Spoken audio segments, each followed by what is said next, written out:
সৈন্যরা সবাই রেডি তো?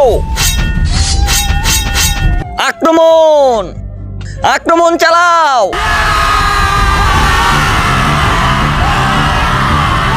ওরে বাবা, আমি পালিয়ে যাই।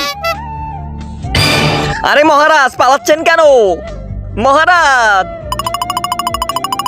মহারাজ, মহারাজ কোথায় আপনি? মহারাজ, সেনাপতি, সেনাপতি আমি উপরে। মহারাজ, আপনি তো একটা ভিতর ডিম। সেনাপতি, মুখ সামলে কথা বলো। কি মুখ সামলে কথা বলবো? যুদ্ধ থেকে কেউ বেগে আসে? আরে সেনাপতি, ওরা অনেক ভয়ানক, ওরা আমাকে মেরে ফেলবে। আমি যুদ্ধ করতে পারবো না সেনাপতি। আরে আপনি তো মহারাজা, আপনাকে তো যুদ্ধ করতেই হবে। না, আমি যুদ্ধ করতে পারবো না। আরে মহারাজ, মহারাজ আপনাকে আমি অমর বানিয়ে দেবো। অমর?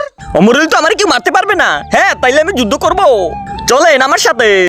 বাবা, আমাদের মহারাজ অমর হতে চায়, ওনাকে অমর করে দেন। ওকে। হাত সামনে দে।